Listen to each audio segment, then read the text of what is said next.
管から水が漏れてんだけど、早く直してよ。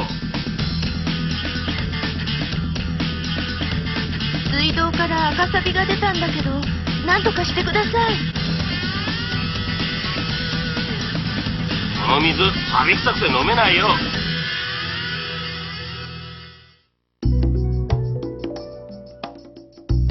築15年以上経過したマンションでは、防サビ処理や劣化対策を行っていなければ、配管の腐食による赤サビ閉塞がかなり進み、放っておくと漏水が発生してしまいます。外観はきれいで水が透明でも、配管内の継ぎ手部がこのように赤サビで閉塞していることもあります。何も対策をせずに放置していると、継ぎ手部の赤サビがどんどん進行して漏水を引き起こす原因となります。継ぎ手部に漏水を起こすような配管は新しいものに取り替える時期に来ています。配管を取り替えるには多額な費用がかかるとともに、長期間にわたる断水工事を伴ってしまいます。配管の赤サビ防止は、配管を取り替える配管更新工事以外に、膜脱気工法や電子場処理、磁気式などがありますが、いずれも赤サビの進行を完全に止めることはできません。従来の磁気装置などはこのように赤サビを流出させるので、再び鉄の表面が水と接触し、劣化を早めてしまいます。配管の劣化を防ぎ、配管を保護して強度を向上させる最も良い方法は、赤サビを流出させずに硬い皮膜の黒サビへと還元反応させることです。赤サビから黒サビへの還元により、配管の構成を可能にしたのが吸水管構成技術の革命といえる配管構成装置 NMR パイプセクターです。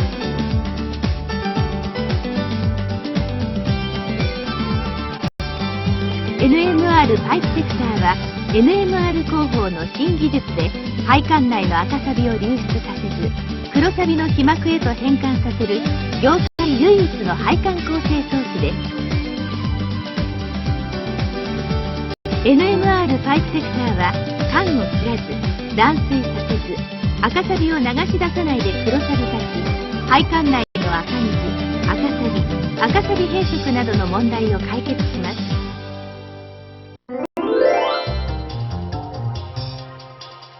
最初になぜ配管内に赤サビが発生するのか、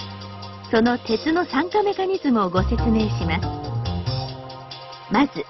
水道管の鉄は水、それから水に溶解している酸素と反応して水酸化第一鉄に変わります。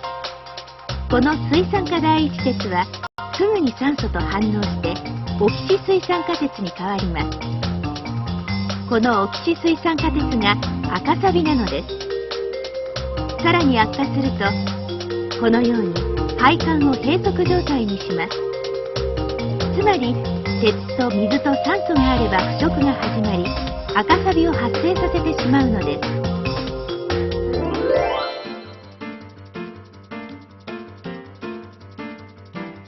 次に、どうして NMR パイプセクターが赤サビを黒サビへと還元させるのか、そのメカニズムをご説明します。まず NMR パイプセクターのこの NMR とは何かを説明します。 NMR とは奇数の原子番号の物質、例えば原子番号1の水素の原子核を見てみますと、このように原子核が N 極と S 極に分極しています。この分極している原子核にある特定のマイクロ波を与えると、原子核が共鳴を起こし回転運動を起こします。この現象をニュークリアマグネティックレゾナンス、核磁気共鳴と言います。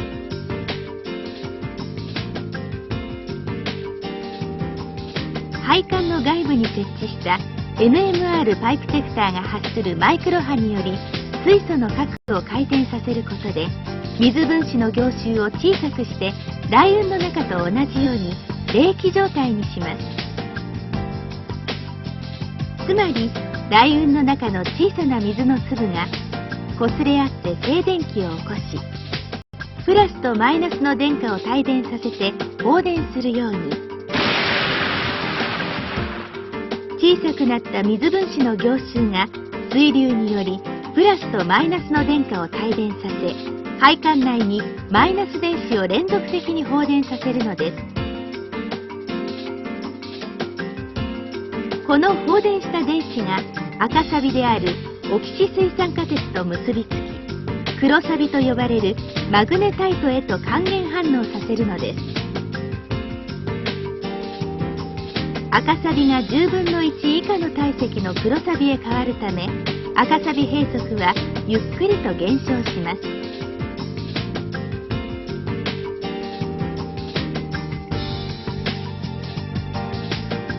このように NMR パイプセクターから発生するマイクロ波によって水素の核が約7時間回転を続けて冷気状態を持続させます。この間連続的に放電が行われ、赤サビを黒サビの硬い被膜へ変え続けるのです。これによって配管を保護し、配管強度を向上させるのです。従来の超音波や磁気装置など外部からのエネルギーで凝集を切る方法では、すぐに水分子中の水素のプラスと酸素のマイナスが引き合い、再び凝集してしまいます。そのため冷気状態を持続することができず、配管内全体の赤サビを黒サビには還元できないのです。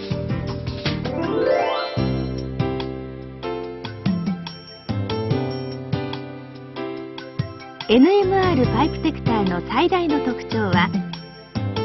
配管内に発生した赤サビを流し出さず、水に溶けない黒サビに還元させることです。また赤サビの味や匂いもすぐに解消し、配管内の洗浄・殺菌が不要となります。赤サビ閉塞も赤サビが黒サビに変化するため縮小し、毎年少しずつ閉塞が改善され、配管を構成していきます。NMR パイプセクターは管径最大2メートル、鉄管などすべての管材に設置可能です。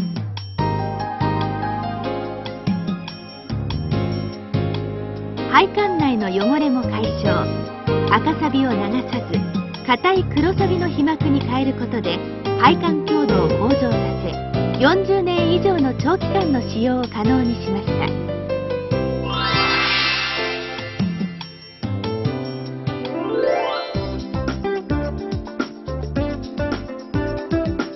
磁気装置、セラミック装置は昭和63年に旧厚生省の委託研究でも効果が疑問視されています。脱気式装置も赤サビの進行を 100% 止めることはできず、発生したサビはそのままで少しずつ進行してしまいます。赤サビを 100% 防止するのは NMR パイプセクターだけです。NMR パイプセクターと他の工法との比較をしてみると、わずかな設置工事で赤サビの流出を素早く停止させ、安全で安心をお届けするのは NMR パイプセクターだけであることがお分かりいただけるでしょう。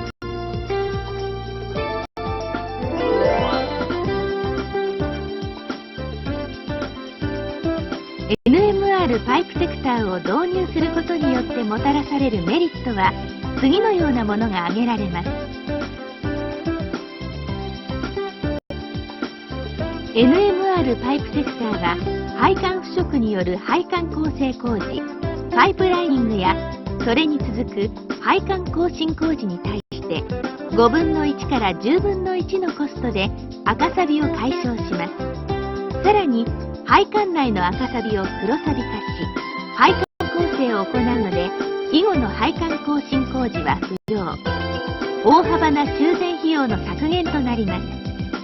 また、設置後のランニングコスト、メンテナンス費用も不要です。配管構成及び配管更新工事は配管を切るので断水の必要が生じますが、 NMR パイプテクターは外部設置なので断水の必要がなく、病院、ホテル、発電所、工場など水を止めることができない施設には最適です。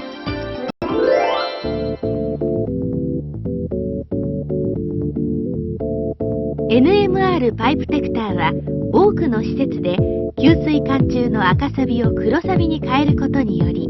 水中の鉄イオン値を減少させ、その効果を確認していただいております。日本赤十字社医療センターでは、赤水解消、給水管の赤サビ劣化防止及び修繕費の大幅削減を目的として、断水工事不要の NMR パイプテクターが採用されました。設置前には朝一番の鉄イオン濃度が1リットル中 2mg あったのが、6週間後には水質基準値の 0.3mg パーリットルを下回り、 0.27mg パーリットルに減少しました。揮度は設置前には水道法水質基準値を大きく上回る30度でしたが、6週間後には水質基準値の5度まで下がりました。築25年の北海道工業試験場では、設置前の夜間対流水では鉄イオン濃度は 0.789mg パーリットル、揮度 14.7 度、濁度2度と濃い赤水が発生していました。2ヶ月後の水質検査結果では、鉄イオン値が 0.423mg パーリットル、揮度9度、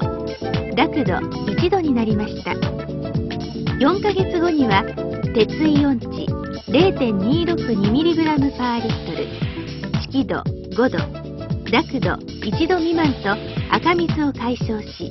水質基準値もクリアしました。このように NMR パイプテクターは確実に配管内の赤サビを黒サビに変え、赤水を解消し、多くの行政関係施設で高い評価を得ています。NMR パイプテクターを採用されたマンションで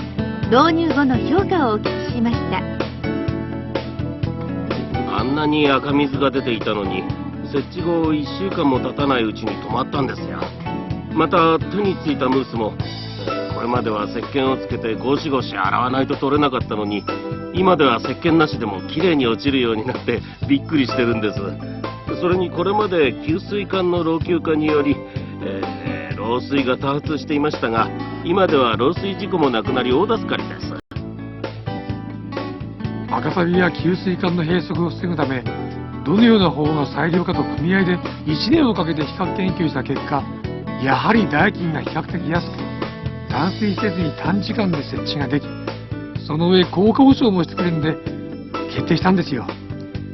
設置後赤サビや閉塞がどんどん下がり、2年後3年後の調査結果が楽しみです。それに水も美味しくなったんで、 NMR パイプテクターを選んだのが大正解でした。毎年排水管の洗浄を行っているのですが、その度に排出されるサビの多さに驚かされるんですよ。それで給水管に効果があるのなら排水管まで効果があると思い、 NMR パイプテクターにしたんですよ。やはり私が思った通り、その後の洗浄ではサビが出なくなり、居住者の方からも水が美味しくなったと言われるんですよ。このように全ての導入先で配管構成効果を満足いただくとともに、多くの方から水が美味しくなった